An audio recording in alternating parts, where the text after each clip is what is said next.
VAR disgrace, Luton against Liverpool, as well as Villa against Forest. These are the topics on this episode. We're going to talk about VAR first of all, and some comments from a couple of pundits which I think aren't right. First of all, Michael Owen, I'm going to summarise these tweets because basically they're sort of the same thing.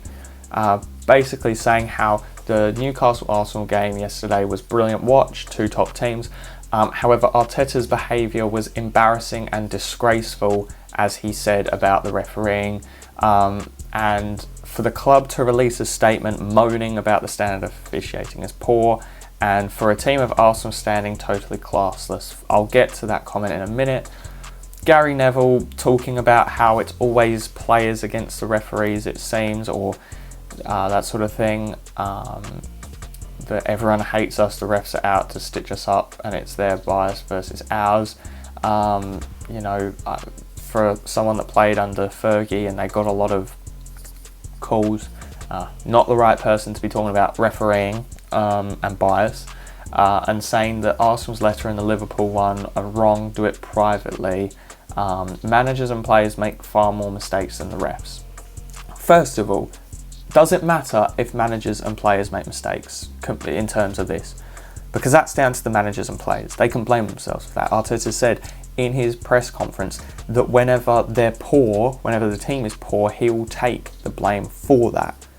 The issue is that the refs are making errors and the VAR is making errors which they are brought in to stop.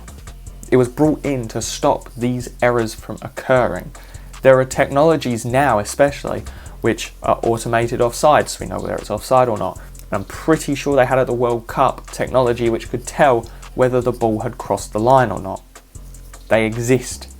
Yet as the best league in the world, we don't use them. And these comments from Gary Neville and Michael Owen, I think, and as well as Jamie Carragher's made comments on it as well, which saying Arsenal are classless, it's wrong. Why? Why is it wrong? Everyone agrees that VAR doesn't work. Everyone agrees that it makes mistakes. Everyone agrees that the refereeing is poor.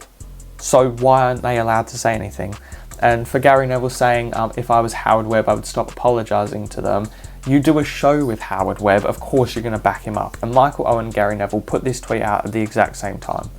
Now, I'm not saying that necessarily they were told to. I'm not saying necessarily it's a PR thing to try and take some stick off of the PGMOL, which I need to get right, because every time I say it, I seem to end up putting the letters in the wrong order. But the PGMOL seem...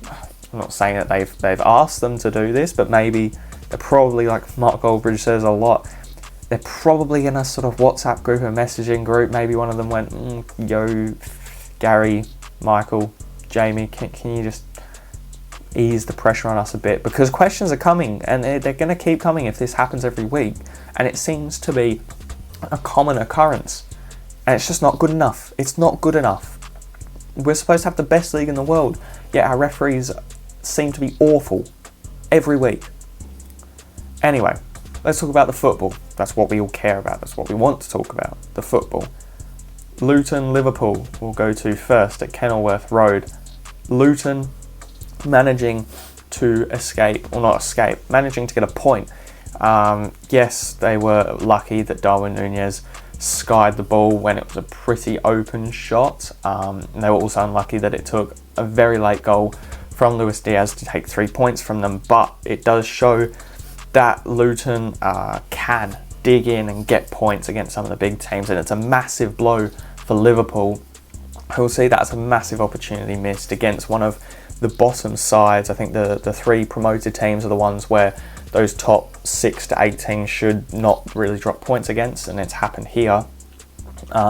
Luton, credit to them though, it's probably the best they've played apart from maybe that win against Everton, and for them to get the point there, even when they could have got 3, just to get that point is going to be massive for them mentally as well.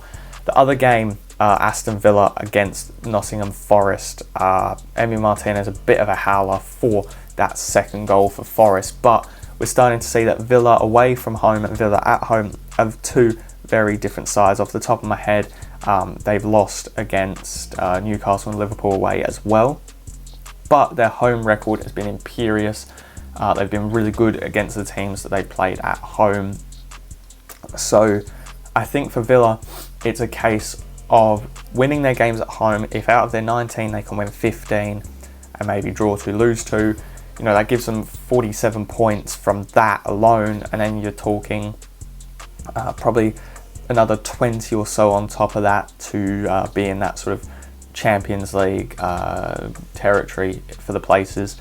20 points in 19 games isn't really that much. 6 wins and a couple of draws in there, and they'll be on their way. I still believe that Aston Villa and Unai Emery can do very, very well. I'd like to also mention Luis Diaz's celebration on that goal for his father that's been kidnapped.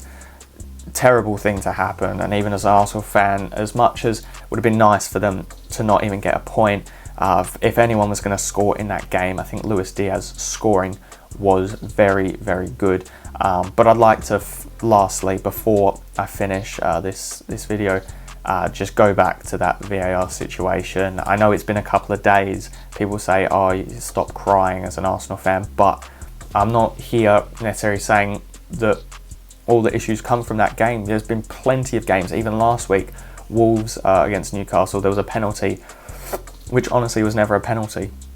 And yeah, it's just not good enough for the best league in the world. I agree with Mikel Arteta. It is embarrassing that we've got this level of officiating.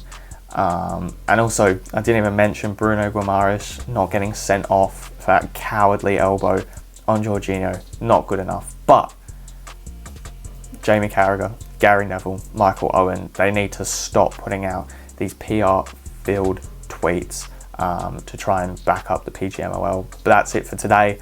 There'll be more football coming up. The London derby between Chelsea and Tottenham is on tonight. That's going to be a cracking game, and Champions League this week. We'll be here to cover it. That's all for now. Leave your comments below and make sure to like and subscribe for more daily content.